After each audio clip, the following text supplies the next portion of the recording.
Minority का issue ये है बिहार में, जाति आधारित गणना के बाद माइनॉरिटी की इस 3,60,000 नौकरी में सिर्फ 1.5 लाख नौकरी जो मिली है उसी को छुपाने के लिए ये लोग कर रहे हैं। ये समझ रहे कि माइनॉरिटी उर्दू के मामले में खुश हो जाएंगे और बीजेपी ये समझ रही है कि इस मामले से हम हिंदू कार्ड खेल लेंगे।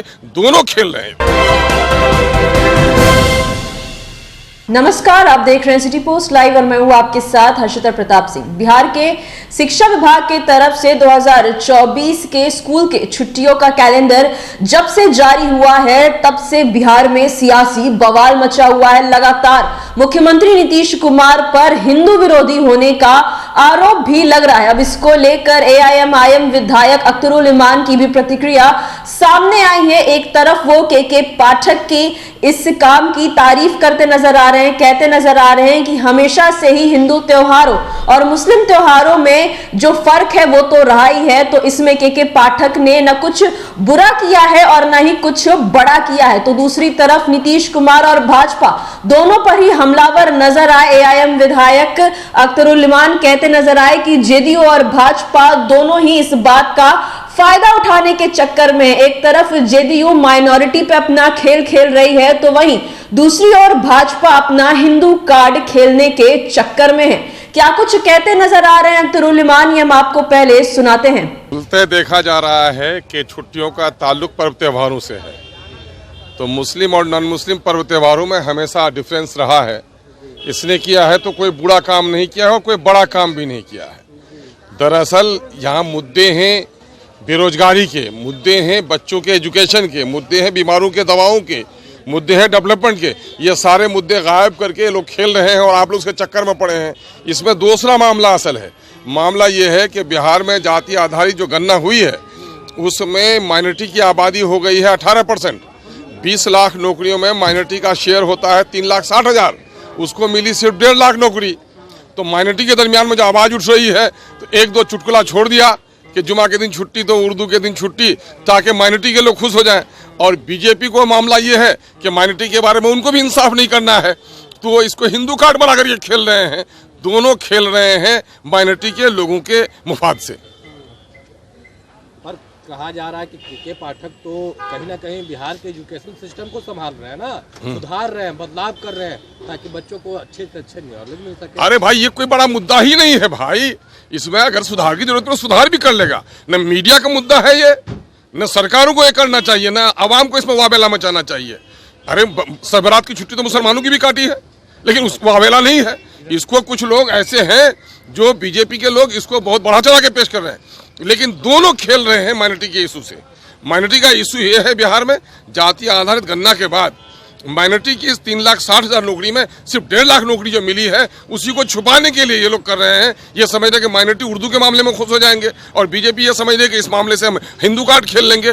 दोनों खेल रहे हैं लोग। अख्तरुल जी, एक सवाल रहेगा, जिस तरीके से के पाठक एजुकेशन सिस्टम में काम कर रहे हैं तो जो लेफ्ट के दल के लोग हैं वो लोग सवाल खड़े करें कि कहीं ना कहीं ये अफसरशाही बिहार में है। देखिए, मैंने कहा था 2012 में सदन में कि माननीय मुख्यमंत्री जी, बिहार की शिक्षा जगत पर आपने जो बमबारी की है, तो जापान में तो 50-60 साल के बाद प्रदूषण खत्म हुआ था, विकलांगता खत्म हुई थी, लेकिन बिहार के शिक्षा जगत पर आपने जो बमबारी की है 200 साल तक आने वाली पीढ़ी मानसिक विकलांगता से नहीं निकल पाई। और मेरी बात बिल्कुल सही है कि 1,70,000 जहाँ वैकेंसी हो, जिस राज्य में बेरोजगारी हो, वहाँ 1,20,000 बच्चे क्वालिफाई कर रहे हैं। उसमें से भी समझिए कि आधे जो टीचर पहले से हैं वही कर रहे हैं। तो शिक्षा जगत को कहीं ना कहीं चौपट कर दिया गया है। बेटी पढ़ाओ बेटी बढ़ाओ, कॉलेज में एडमिशन का सिस्टम ऐसा कर दिया है कि जिस बच्ची का अपना घर में आज के दिन में जो लॉ एंड ऑर्डर का फेलियर है, कोई बच्ची जा सकती है 70 किलोमीटर 80 किलोमीटर दूर पर उनको कॉलेज दिया जा रहा है। तो ये लोग कहीं कुछ भी नहीं कर रहे। के पाठक जी जरा सुधार का काम कर रहे हैं, उनको सुधार का काम करने देना चाहिए।